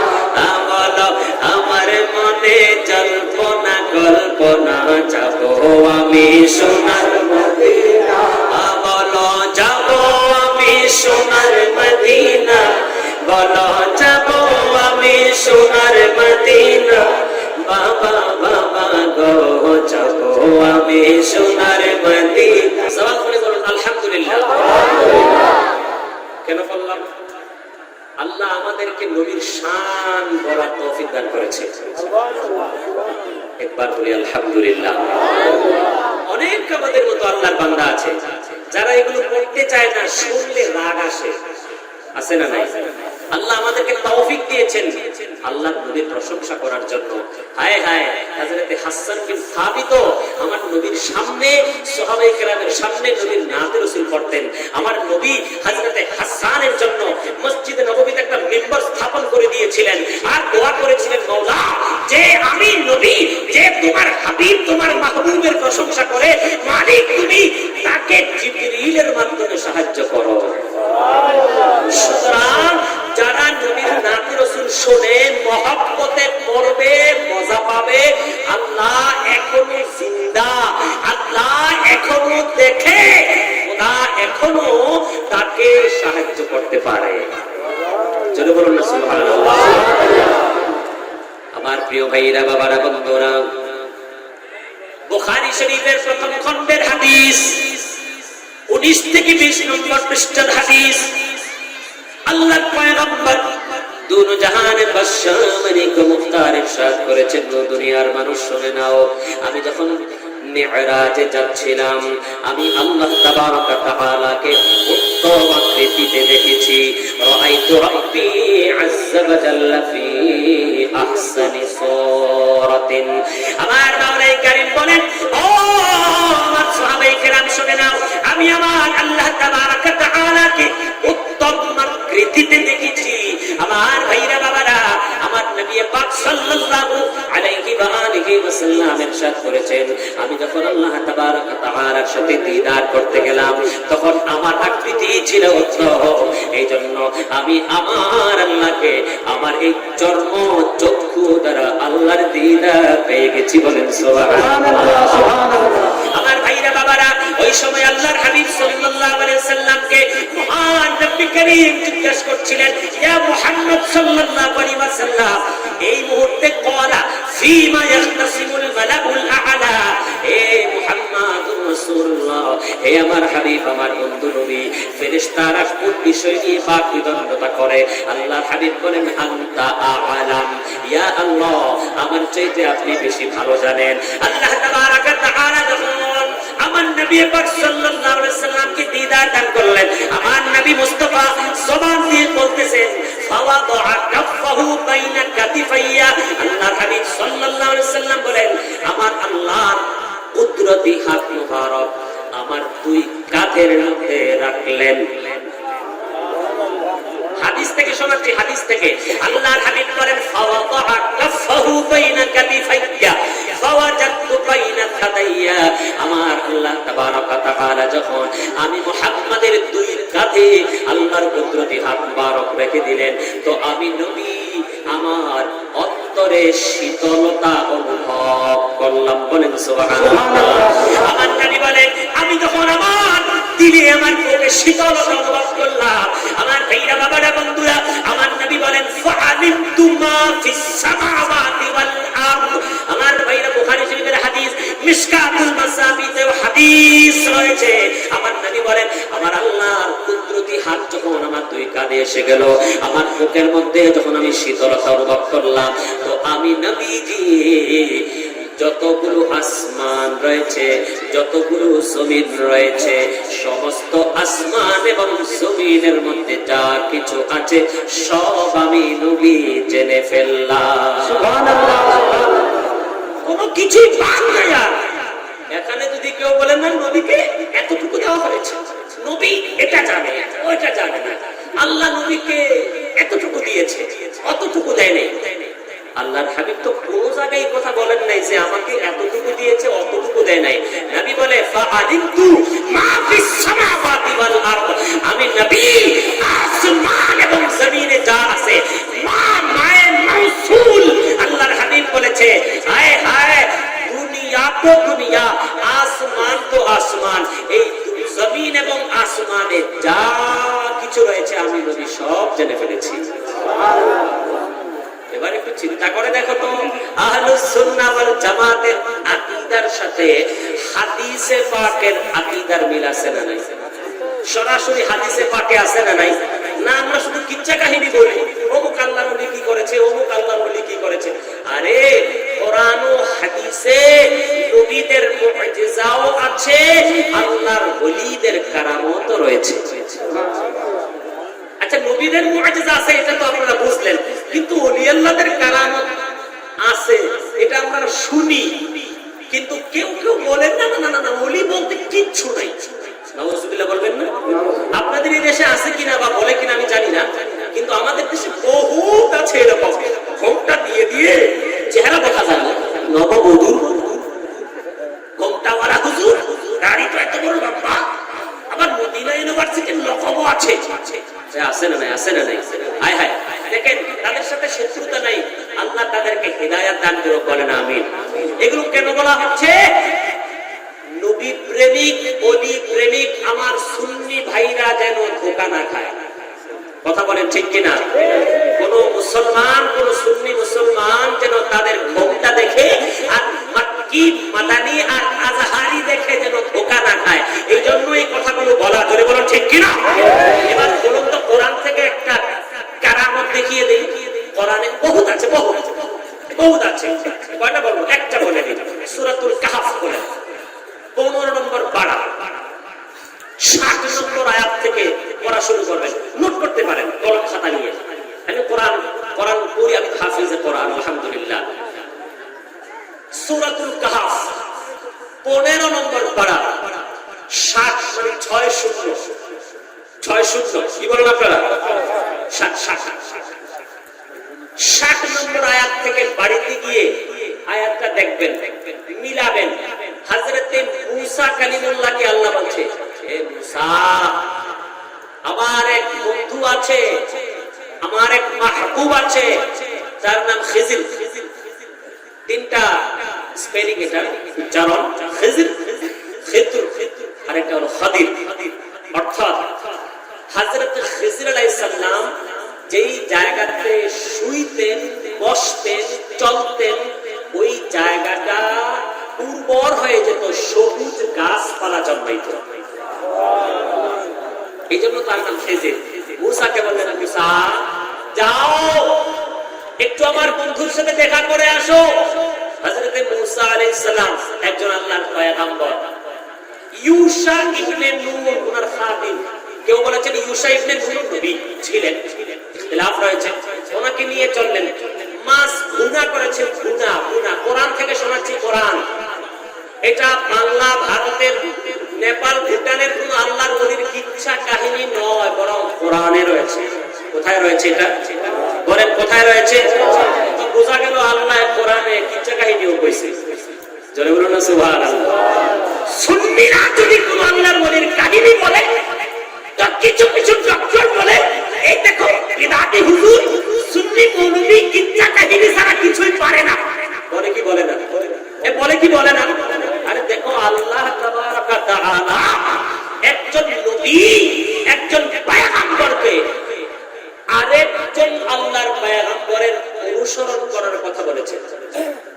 আমরা আমাদের পীরদের অনুসরণ করি না, ওলামায়ে কেরামদের অনুসরণ করি না, আউলিয়া কেরামদের কাছে যাই, তাদের থেকে বরকত হাসিল করি, তাদের সঙ্গ লাভ করি, তাদের সুহবাত অর্জন করি। আরে অন্ধ, কোরআন খুলে দেখো, মূসা কালিমুল্লাহকে আল্লাহ বলছে, হে মূসা, হযরতে খিজিরের সুহবাত অর্জন করো। আল্লাহ যদি বলতে পারে একজন নেককার বান্দা আরেকজন নেককার বান্দার সুহবাত অর্জন করা যায়, বৈধ বড় বরকত হাসিলের মাধ্যম। তুমি আমি কে? কোন ডক্টর, কোন মুফতি, কোন শাইখুল হাদিস আর নায়েক চলে আসলো যে আউলিয়া কেরামদেরকে মানা যাবে না, পীরান ইজামদেরকে মানা যাবে না, তাদের দরবারে যাওয়া যাবে না, তাদের কাছে বায়াত হওয়া যাবে না? আমার ভাইরা বাবারা, মূসা কালিমুল্লাহ আলা নবিয়িনা ওয়া আলাইহিস সালাম ওনার খাদেম ছিলেন। বললেন, খাদিম চলো চলো, আল্লাহর অর্ডার এসেছে, আল্লাহর হুকুম এসেছে, চলে যেতে হবে আল্লাহর এমন এক নেক বান্দার সাথে দিদার করার জন্য। যে হুজুর আমি হাজির, আপনার দরবারে আমি হাজির। একটি মাছ ভুনা করলেন, ভুনা। মূসা আলাইহিস সালাম বললেন, ওই মাছ যেই জায়গার মধ্যে পড়ে যাবে এবং দুইটি সমুদ্র যেখানে একসাথে মিলিত হবে, ওই মিলিত স্থানে আমরা ওই আল্লাহর বান্দাকে পেয়ে যাব। এবার সফর করতে রইলেন আমার ভাইরা বাবারা, হযরত মূসা কালিমুল্লাহ তার আপন খাদিমকে নিয়ে ওই জায়গাটি অতিক্রম করলেন। আমার ভাইরা বাবারা, বন্ধুরা, হযরত মূসা কালিমুল্লাহ ওনার খাদিমকে নিয়ে চলতে লাগলেন। তিনি বললেন, লা আবরাহু হাত্তা আবলুগা মাজমাআল বাহরাইন। দুটো সমুদ্র যেখানে মিলিত হয়েছে, ওই জায়গা যতক্ষণ পর্যন্ত না পাবো আমরা থামবো না, চলতেই থাকবো। আমার ভাইরা বাবারা, বন্ধুরা, এই আমার বাবারা, হযরত মূসা কালিমুল্লাহ এবং ওনার খাদিম ওই জায়গাকে অতিক্রম করে চলে যাচ্ছিলেন। প্রথমত ওই জায়গায় গিয়ে ঘুমিয়ে পড়লেন। যখন ঘুমাচ্ছিলেন তখন ওই ভুনা মাছ জীবিত হয়ে ওই সমুদ্রে পড়ে গেল। সুবহানাল্লাহ বলেন। ভুনা মাছ জীবিত হয়ে গেছে, জীবিত হয়ে এবং সমুদ্রে পড়ে গেছে। আল্লাহ বলতেছেন, যখন ওই ভুনা মাছ জীবিত হয়ে সমুদ্রে পড়ে গেল, মাছটা যেদিক দিয়ে গিয়েছে ওই দিক দিয়ে একটা সুড়ঙ্গ হয়ে গেছে। আরো জোরে বলবেন না সুবহানাল্লাহ। মাছ গিয়েছে, সুড়ঙ্গ হয়ে গেছে। ঘুম থেকে যখন উঠলাম, হযরত মূসা আলাইহিস সালাম আর খাদিম ভুলে গিয়েছিলেন আমাদের ব্যাগের মধ্যে ভুনা মাছ আছে না নাই ভুলে গিয়েছিলেন। এবার চলতে লাগলেন, চলতে চলতে চলতে চলতে হযরত মুসা কালিমুল্লাহ বলে, এই ইউশা ইবনে নুন, পেটে খিদা লেগেছে, মাছ বের করো। যখন থলে খুললো, হুজুর মাছ তো নাই। মাছ কোথায়? বলে হুজুর ওই যে ঘুমিয়ে গেছিলাম যে তখন পড়ে গেছে। বলে এই যেখানে মাছ পড়েছে ওখানেই তো আল্লাহর বান্দার সাথে দিদার হবে। সুবহানাল্লাহ। আবার পিছন দিকে চললেন, পিছন দিকে এসে দেখে যেই জায়গার মধ্যে মাছটা পানিতে পড়ে গিয়েছিল, সমুদ্রে পড়ে গিয়েছিল, ওই জায়গাটার মধ্যে একটা সুড়ঙ্গ দেখা যায় এবং ওই জায়গাতে সাদা চাদর মুড়ি দিয়ে হযরত খিজির আলাইহিস সালাতু ওয়াস সালাম ঘুমাচ্ছিলেন। এবার ডাক দিলেন মুসা কালিমুল্লাহ, হুজুর উঠেন উঠেন। জিজ্ঞাসা করলেন, আপনি কে? বললেন আমার নাম মুসা কালিমুল্লাহ। বলে বনি ইসরাইলের নবী নাকি? বলে জি হুজুর আমি বনি ইসরাইলের নবী। আচ্ছা আচ্ছা, তো কেন এসেছেন? হযরত মুসা আলাইহিস সালাতু ওয়াস সালাম বললেন, ক্বালা লাহু মুসা আল আত্তাবিউকা আলা আন তুআল্লিমানি মিম্মা উল্লিমতা রুশদা।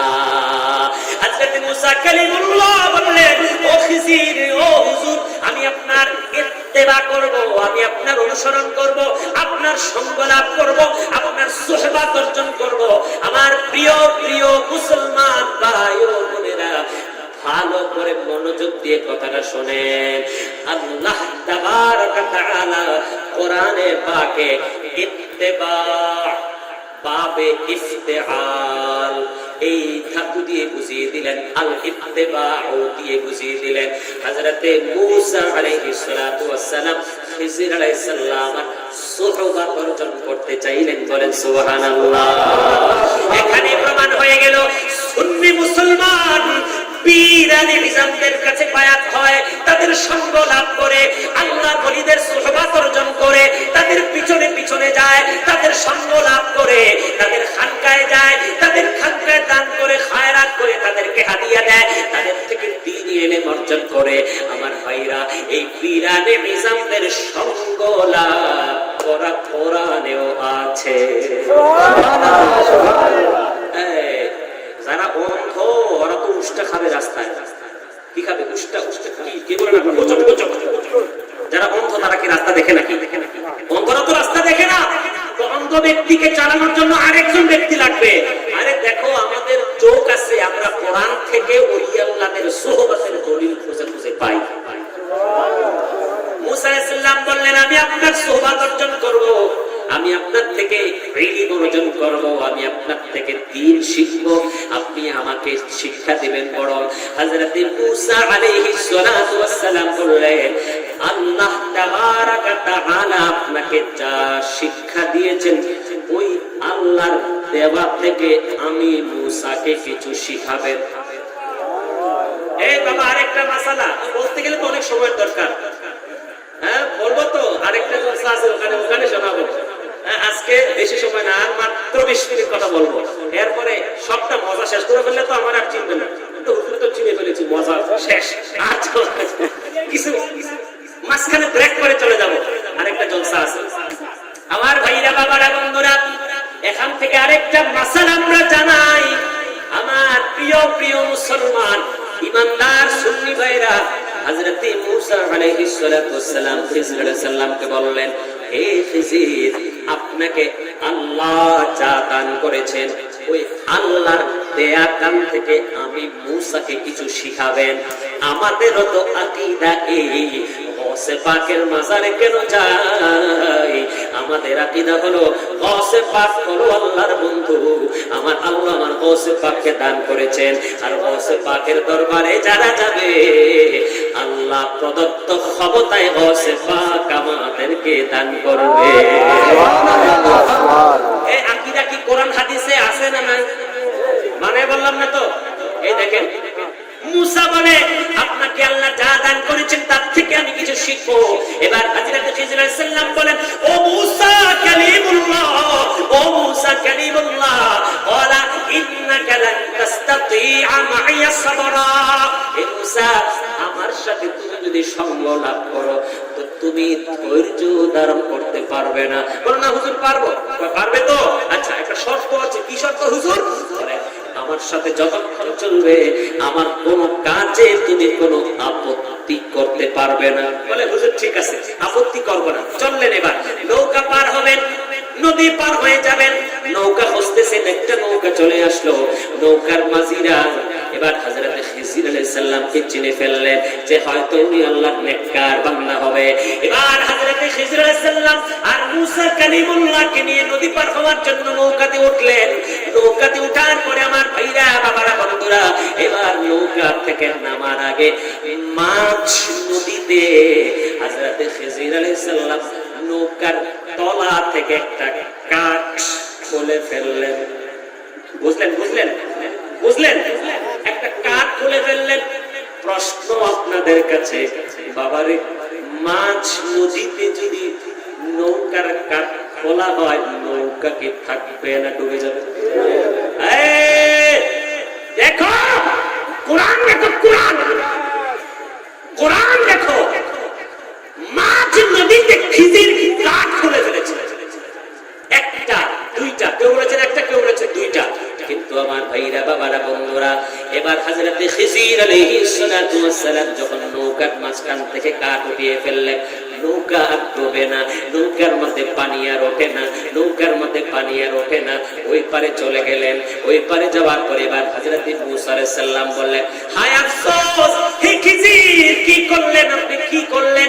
এত সুন্দর নৌকা আর মাঝি তারা তো অসহায়, নিঃস্ব, গরিব মানুষ, এত সুন্দর নৌকাটাকে আপনি ছিদ্র করলেন, এটা ভালো কাজ করলেন আপনি। এই এবার তোমাকে না বলেছিলাম তুমি আমার সাথে সহ্য করতে পারবে না। ঠিক আছে, সামনে চলো, আর কিছু বলবে না তখন? না হুজুর, আর কিছু বলবো না। ঠিক আছে, একটু সামনে গেলেন, গিয়ে দেখলেন একটা বাচ্চা ওখানে খেলাধুলা করতেছে অনেক বাচ্চাদের সাথে। হযরত খিজির আলাইহিস সালাম ওই বাচ্চাটার ঘাড় পটকি দিয়ে ওই বাচ্চাটাকে ওই খেলার মাঠের মধ্যেই নিহত করে ফেললেন। এবার মুসা কালিমুল্লাহ কয়, ও হুজুর, ব্যাপারটা বুঝলাম না, ওখানে তো নৌকা ছিদ্র করেছেন, এখানে আপনি মানুষটাকেই মেরে ফেললেন। বলে তোমাকে না বলছি তুমি সহ্য করতে পারবে না, মাফ করে দেন, আর বলবো না। এবার সামনে গেল, কি একটা গ্রামে গেল। গ্রামে, ওখানে গ্রামে যাওয়ার পরে আমার ভাইরা, বাবারা, বন্ধুরা, ওই গ্রামের মধ্যে হযরত খিজির আলাইহিস সালাম খাবার চাইলেন। খাবার, পেটে তো ক্ষুধা লেগেছে। ওই গ্রামের লোকেরা খাবার দিল না, বরং হযরত খিজির আলাইহিস সালাতু ওয়াস সালাম দেখতে পেলেন ওই গ্রামে একটা দেয়াল। দেয়াল তো কিভাবে থাকে, শুয়ে থাকে না, একটু হেলে আছে, হেলে মানে পড়ে যাবে, পড়ে যাবে। হযরত খিজির আলাইহিস সালাম কি করলেন? তাফসীরের মধ্যে লেখা আছে এভাবে হেলে আছে। তো হযরত খিজির কি করলেন? টাচ করলেন। কি করলেন?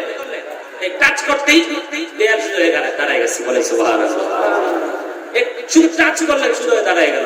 এবার মুসা আলাইহিস সালাম ব্যাত করেছে, বালা হত করেছে। যে গ্রামে আইলেন, খাবার চাইলেন, পেটে খিদা, খাবারও দিল না, ওই দেয়াল দ্বারা আবার সোজা করে দিলেন। এইটা কোন পাগলামি করতেছে? ভাই মুসা, তোমার লাগে আমার শেষ। ঠিক আছে, এবার হযরত খিজির আলাইহিস সালাম বলে, শোনো শোনো, কাহিনী তোমাকে শোনাই, এই ব্যাখ্যা দিয়ে দিই, তাবির করে দিই। মুসা, নৌকাতে ছিদ্র করলাম, কাঠটি উঠিয়ে ফেললাম, ওটা কেন করলাম? এ মুসা, আমি জানি যে এই নদীর পার দিয়ে একজন জালিম বাদশা, অত্যাচারী বাদশা, তার অভ্যাস হলো ভালো ভালো নৌকাগুলোকে জোর করে ছিনিয়ে নিয়ে যায়। আমি দেখতে পেলাম এই বেচারা নৌকা চালাইয়া জীবন উপার্জন করে, জীবিকা নির্বাহ করে, বেচারারা গরিব মানুষ। এখন নৌকা যদি ত্রুটি মুক্ত না হয়, মানে এটাতে যদি কোনো দোষ না থাকে, তাহলে তুই অত্যাচারী বাদশাটা নিয়ে নিবে। অত্যাচারী বাদশা যদি নিয়ে নেয়, তাহলে এই গরিব বেচারা তো খেতে পারবে না, এই গরিব বেচারা তো না খেয়ে মারা যাবে। তো এই জন্য এই নৌকাতে আমি ত্রুটি যুক্ত করে দিলাম, একটা দোষ নিয়ে দিলাম। কোন না কোনো ভাবে নৌকার মাঝি ওই কাঠটাকে লাগাতে পারবে। লাগাতে মেরামত করা যায় না, নৌকা ছিদ্র হয়ে যায় বা ভেঙে যায়, ধাক্কা লাগে বা পুরাতন হলে মেরামত হয়, তো নৌকা মেরামত হয়। তো খিজির বলে কোন না কোনো ভাবে ওই তক্তা লাগিয়ে নিতে পারবে, কিন্তু ওই অত্যাচারী বাদশা যদি এই নৌকা পেত, তো ওই সুন্দর নৌকাটাকে জোর করে নিয়ে যেত। তো ভালো কাজ করেছেন, তুমি তো বুঝলাম। সুবহানাল্লাহ বলেন। হ্যাঁ, আপনি তো ভালো কাজ করেছেন। আচ্ছা, তো বাচ্চাটাকে কেন বললেন? তো নিষ্পাপ বাচ্চা, বালেগ হয়নি এখনো। খিজির আলাইহিস সালাম ইরশাদ করলেন, হে মূসা, এই বাচ্চাটার জন্ম থেকে কাফির হয়ে জন্মগ্রহণ করেছে। এই বাচ্চা মায়ের পেট থেকে কাফির হয়েছে, আমি দেখতে পাচ্ছি তার তাকদীরে লেখা। বলেন না সুবহানাল্লাহ। হযরতে খিজির এই বাচ্চার তাকদীরের সংবাদ দিচ্ছে। ভাই কোরআন থেকে শোনাচ্ছি। কোত্থেকে? কোরআন। হযরতে খিজির বলে, মূসা, ও মূসা, ওই বাচ্চাকে কেন হত্যা করলাম? আমি দেখতে পাচ্ছি ওই বাচ্চার তাকদীরের মধ্যে লেখা, এই বাচ্চাটা বড় হলে পরে তার মা বাবা তো মুসলমান, তার মা বাবা নেককার ছিল, তার মা বাবাকে জোর জবরদস্তি করে ওই সন্তানটা কাফির বানায় দিবে। এই সন্তানের কারণে তার মা বাবা জাহান্নামী হয়ে যাবে। এই জন্য আমি খিজির এই সন্তানটার নাবালিক অবস্থায় তাকে হত্যা করলাম। এটা আল্লাহর হুকুমে আমি জানি এবং আল্লাহর অর্ডার রয়েছে, আল্লাহর হুকুম রয়েছে। আমার প্রিয় ভাইরা, বাবারা ও বন্ধুরা, আমার প্রিয় প্রিয় মুসলমান ভাই ও বোনেরা, একটু মেহেরবানি করে খেয়াল করে মনোযোগ দেন। হযরতে খিজির বলে, আমি দেখতে পাচ্ছি তার তাকদীরে লেখা রয়েছে, এই জন্য এই নাবালিক অবস্থায় বাচ্চাটাকেও বাঁচাই দিলাম। এবং এই বাচ্চা যদি বড় হইতো তাহলে তার মা বাপকেও কাফির বানাইতো। আমি এই বাচ্চাটাকে মারার কারণে তার মা বাপকেও বাঁচিয়ে দিলাম। আমার প্রিয় ভাইরা, বাবারা, এবার বললেন, সেই গ্রামে আপনাকে খাবার দেয় নাই, পেটে অনেক ক্ষুধা ছিল, আপনাকে খাবার দেয় নাই, আপনি ওই গ্রামে একটা ওয়াল থাকতে শুরু করে দিলেন। বলে, মূসা শোনো শোনো, এই ওয়ালের নিচে, এই দেয়ালের নিচে দুইজন এতিম বাচ্চার সম্পদ ছিল। তার বাবা বড় নেককার ছিল।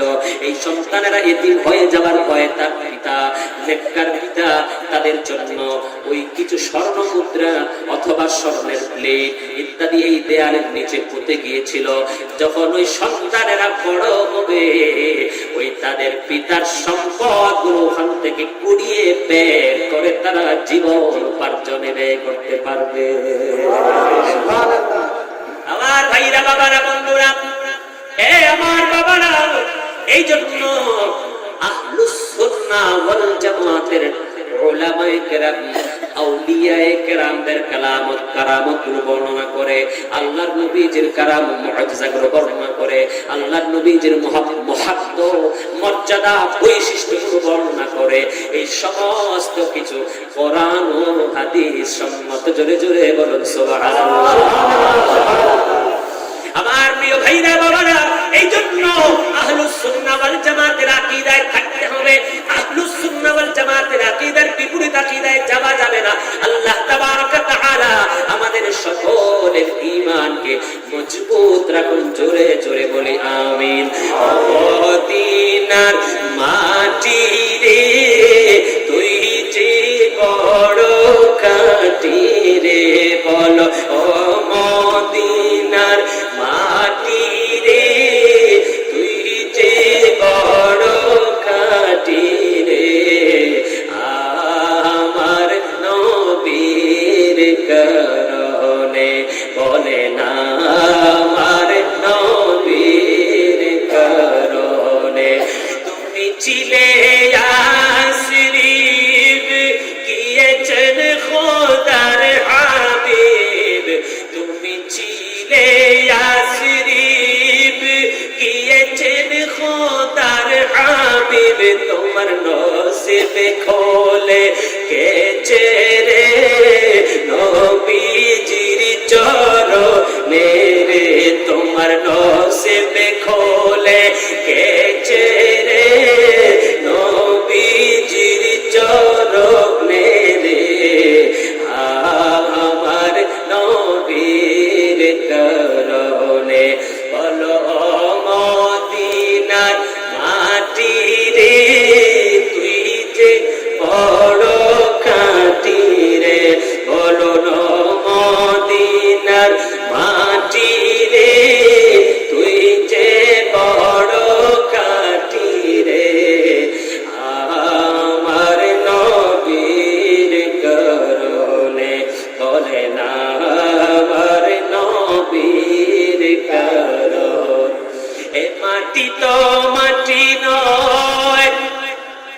শোনো তাহার পরিচয়, এ মাটি তো মাটি নয়, শোনো তাহার পরিচয়, পাগল হয়ে মাটি থাকি রে, নবীজির প্রেমেতে মাটি পাগল হয়ে থাকি রে, নবীজির প্রেমেতে রে, আমার নবীর করো। দেখি দেখি জবানটা খুলে, ও মদিনার মাটি রে, তুই যে খাটি রে, বলো মদিনার মাটি রে, মারহাবা, তুই যে বড় খাটি রে, আমার নবীর করনে, বলে না আমার নবীর করনে, ও মদিনার মাটি তুই যে বড় খাটি রে, বলো মদিনার মাটি রে, তুই যে বড় খাটি রে, আমার নবীর করনে, বলে না আমার নবীর করনে। ইমামে বুখারীর একটা হাদিস শোনায় দেই, আল্লাহর হাবিব সাল্লাল্লাহু আলাইহি ওয়া আলিহি ওয়াসাল্লাম একটি মিম্বরের উপর বসে গেলেন। বুখারী শরীফ দ্বিতীয় খণ্ড, বাবুল ইহতিসাম বিল কিতাবি ওয়াস সুন্নাহ, হযরত আনাস বিন মালিক থেকে হাদিস বর্ণিত। আমার ভাইরা, বাবারা, বন্ধুরা, মুনাফিকরা আমার নবীকে বারবার প্রশ্ন করে করে বিরক্ত করত। মুনাফিকরা বারবার আমার নবীকে প্রশ্ন করত, দেখি মুহাম্মদ বলতে পারে কিনা, দেখি মুহাম্মদ বলতে পারে কিনা। নাউজুবিল্লাহ বলেন, আরো জোরে বলেন নাউজুবিল্লাহ। আমরা কি কখনো নবীকে প্রশ্ন করতাম নাকি?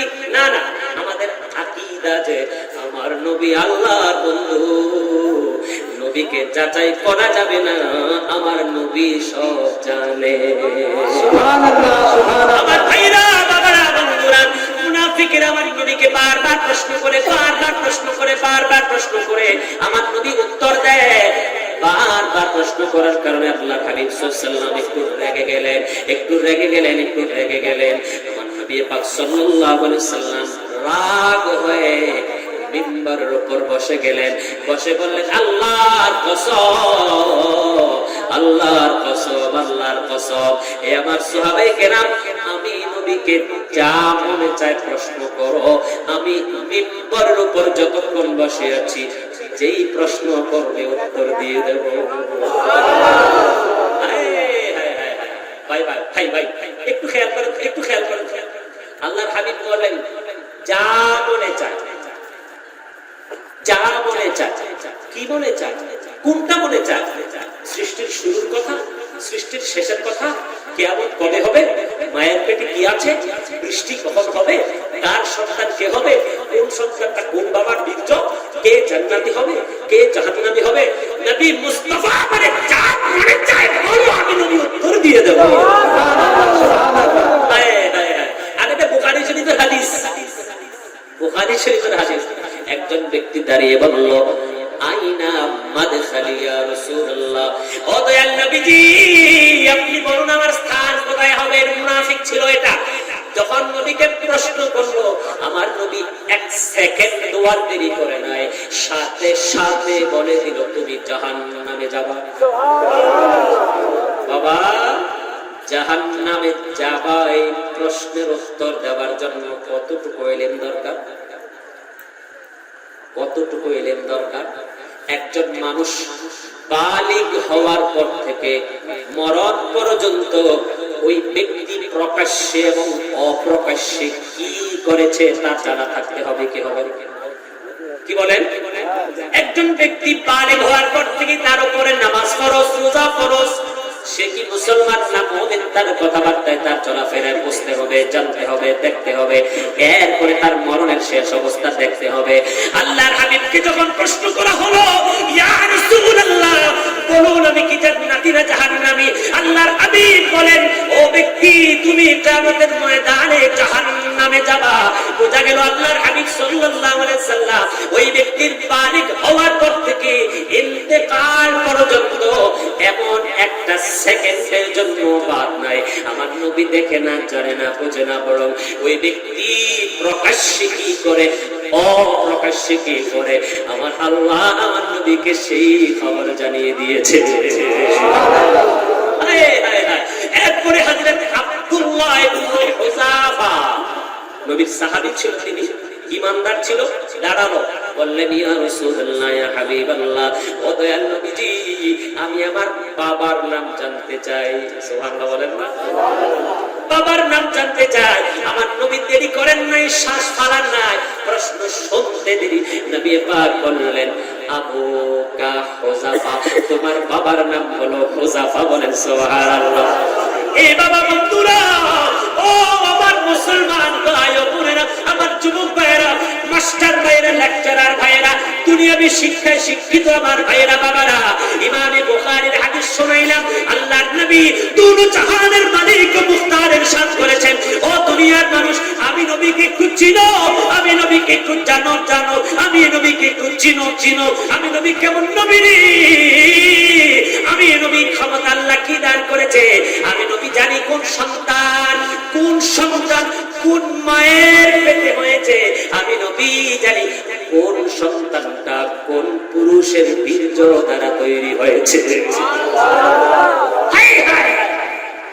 একজন পুরুষ এবং মহিলা যখন নির্জনে, মনে কষ্ট দিবেন না, বোঝানোর জন্য বলতেছি, সন্তান হওয়ার জন্য কি দরকার? নির্জনতা দরকার না? কি বলেন? নির্জনতা দরকার না? মুস্তাফার কি ক্ষমতা দেখো। নবীজি বলে এই বেটা কোন পুরুষের বীর্য দিয়ে আল্লাহ তৈরি করেছে, আমি নবীর কাছে সেই খবরও রয়েছে। মুসলমান, হে মুসলমান, হে আশিকে আলা হযরত, হে আশিকে রাসূলেরা, এবার একটু বলো ঈদের আকীদা সহিহ হাদিসে প্রমাণিত আছে না নাই? এই দুই হাত উঁচু করে বলতে হবে আছে না নাই? আল্লাহ সবাইকে কবুল করুক, বলেন আমিন। আমিন। রহমতে আলম নবী নূরে মুজাসসাম, রহমতে আলম নবী নূরে মুজাসসাম, সাহাবারা আতর বানায় ওই নবীজির ঘাম, সুবহানাল্লাহ, আতর বানায় ওই নবীজির ঘাম। চিনো জানো মানো কেমন আমার নবীজি, যাহার পাগল চন্দ্র সূর্য তারকারাজি, যাহার পাগল চন্দ্র সূর্য তারকারাজি, বাবা চিনো জানো মানো কেমন আমার নবীজি, যাহার পাগল চন্দ্র সূর্য তারকারাজি, বাবা আরো শুনবানি সুন্দর কাহিনী, আরো শুনবানি বাবা সুন্দর কাহিনী, জান্নাতের ওই রুমে রুমে লিখা নবীর নাম। নারায়ে তাকবীর, নারায়ে সালাত, আখলাকে আলা হযরত, রহমতে আলম নবী নূরে মুজাসসাম, রহমতে আলম নবী নূরে মুজাসসাম, সাহাবারা আতর বানায় ওই নবীজির ঘাম। উস্তনে হান্নানা একটা খেজুর গাছের নাম, যাকে ধরে খুতবা দিতেন রাসূল আকরাম, বাবা উস্তনে হান্নানা একটা খেজুর গাছের নাম, যাকে ধরে খুতবা দিতেন রাসূল আকরাম, গাছটা নবীর বিরহে গাছ খাদিতে রহে, হায় গাছটা নবীর বিরহে কাঁদিতে রহে, হতবাক হইতেন যত সাহাবায়ে কেরাম, হতবাক হইতেন যত সাহাবায়ে কেরাম, বাবা রহমতে আলম নূরে মুজাসসাম, সাহাবারা আতর বানায় ওই নবীজির ঘাম, সাহাবারা আতর বানায় ওই নবীজির ঘাম। ওয়া মা আলাইনা ইল্লাল বালাগ। আসসালামু আলাইকুম ওয়া রাহমাতুল্লাহ।